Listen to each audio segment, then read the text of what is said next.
Chapter 20. I kind of liked being inside the garbage bag. That whole thing when they had cut me out and laid me on the stretcher had freaked me out. So the fact that I was back in a dark and confined space where I could lie in the fetal position and pretend like nothing had happened initially felt very safe. Of course, I realized that this wasn't my mother's womb. I was not stupid, but I hadn't expected this situation. For all I had known, I would have been dead by now. I felt terrified and overjoyed at the same time, and when all that horror went away, the tears came out. One moment I cried with happiness, and then suddenly I could tear with both hands in my hair. I was afraid that they would come after me to finish the job, but I do not even think my mother knew that I was alive. That would have been awkward if we bumped into each other on the street. What the hell? Hi, Mom. I thought you were dead. Ultimately, it was hunger that made me poke out a hole in the garbage bag. I just did as I used to do when I was hungry. I scraped and poked with my finger until I'd made a hole, and then I pressed in another finger and tore up the bag so that the sunlight came in, which was kind of scary, I have to say, because it reminded me of the overhead lights from the operating room. But I did not stop.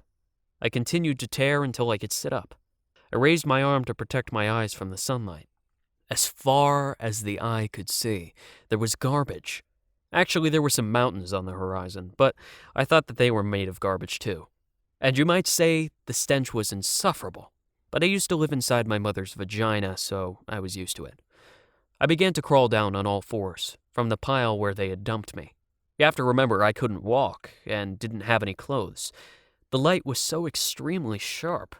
After a while, my eyes began to fill with tears again because they couldn't cope with the sunlight. So for about an hour, I had to sit there and wait till my eyes had gotten used to the light. Every time I opened my eyes, there was this razor-sharp pain in my head, like a pulsating headache. I had this overwhelming feeling that I wanted to crawl back into my garbage bag, but I couldn't find the way back. So after a while, I just grabbed a black garbage bag, emptied the content on the ground, crawled inside, curled up into the fetal position, and just laid there and cried. The headache eventually went away, and I dared to peek out again. That was when I had a brilliant idea. I could stay with half of my body inside the bag while I crawled around with my arms. That way I could easily hide inside the bag if something happened. Turned out that was not a particularly good idea. So what I did was that I made holes in the bottom for my arms and head, and then I simply wore the garbage bag like a t-shirt. It was the perfect combination between mobility and protection. Of course, anyone who has ever tried to hide inside a t-shirt knows it is not easy. It comes with a lot of wiggling. You have to get the arms in, and then the head is the worst part. But with my new plastic bag, I dared to make another attempt. And when another one of those garbage trucks drove by, I just hid inside the bag, thinking to myself, they have no idea that I'm in here. Not knowing that one of the guys that drove the truck, he looked down and said, "Hey, look, there was totally a naked dude in that garbage bag." Oh yeah, you're totally right. Haven't seen one of those in a while. And then the other guy continued playing with. He had one of those small sticks made of wood that you use for stirring in your coffee. He pressed it against his forehead and wiggled it from side to side. He thought it was funny, because it felt like the windshield wipers on a car when he wiped away the sweat from his forehead. When you looked at the stick, you could see a gray tape of sweat and skin particles on both sides. The truck drove on, and I came out from my bag. That was when I discovered the sky. I looked up, and my eyes had finally gotten used to the sun, so that I could look up at the sky without being blinded. It was the most beautiful thing I had ever seen. Okay, I know what you're going to say. Chill down, Sir Lanka. You haven't been alive long enough to say anything is the most beautiful thing you've ever seen. But I'm going to say that anyway, because it literally was the most beautiful thing I had ever seen.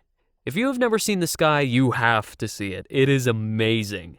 It felt like I would never stop staring.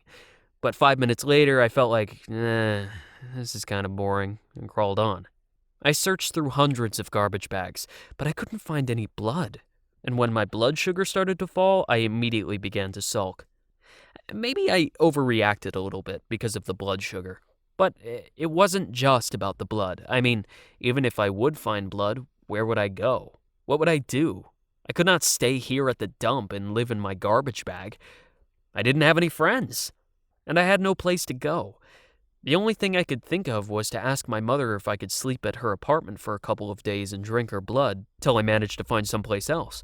but I was pretty sure I knew what she would say.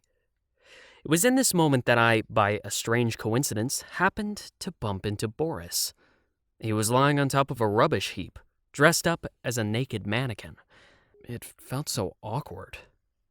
We actually had not talked since the breakup, and now we happened to bump into each other at a garbage dump like this. I was wondering if I should just crawl back in the same direction from which I came, but it seemed very cowardly. I simply had to crawl by him and really, really hope that he wouldn't notice me. He just lay there, staring at the sky, so I started crawling past him, covering my face with my hand so that he, on the off chance that he would look in my direction, couldn't recognize me, whispering to myself, "Please don't notice me, please don't notice me, please don't notice me, please don't notice me, please don't notice me, please don't notice me," when I heard a cheerful, "Ahoy, Sir Lanka!" Bloody hell. I pulled down my hand, put on a smile, and looked up at Boris, lying on the garbage heap. "Hey, Boris, what a nice surprise." And then I laughed. "What are you doing here?" "I was just going to ask you the same thing." "Well," I said fretful, "I asked you first." So then Boris told this strange story of how he was the spokesperson for a campaign called Recycle or We Will Glue Your Butt Cheeks Together, and then he'd accidentally thrown a can into the regular trash. He'd been tired and he'd seen one of those recycling bins a little bit further down the street, but then he would have to carry the can for another 50 meters, and he was not even going in that direction. He was going in the opposite way, and he was tired, so we threw the can into the regular trash and went home. And then I had to stop him. "Wait, so you were the spokesperson for the recycling campaign called Recycle or We'll Glue Your Butt Cheeks Together? And then you threw a can in the regular trash, and you could see the recycling bin, but you did it anyway because you had to walk another 50 meters? "Yes," Boris said. "but later that night I felt so bad about it that I actually got back to get that can and put it in the recycling bin, but then the garbage truck already had picked up the trash. And here's where you might say the story gets a little strange. I asked my fiancé if he wanted to come with me to the garbage dump and look for the can so that I could recycle it." My heart just dropped when I heard him say my fiancé. "You have a fiancé?" "Yes, Harshal. So, as I said, he didn't want to come with me and just told me that I should let it go, but you know me, I never let things go. So I went out to the dump by myself, and then I left my clothes somewhere because I didn't want the clothes to get dirty. So for the past few hours, I've been digging around naked among the garbage for that can. But then I got tired and decided to lay down here to rest for a while. And that's the story of how I ended up naked here at the dump," Boris said with a smile. "So why are you here?" My mom kicked me out. I mumbled. I surprised myself that I admitted this to him. "Really? Why?" I don't know. I think she found out that I'm bisexual, maybe even gay, so she got an abortion. The doctors put me into a bag, and then I woke up here at the dump. "But that's terrible," Boris said. "Do you have any idea what you're going to do?" No.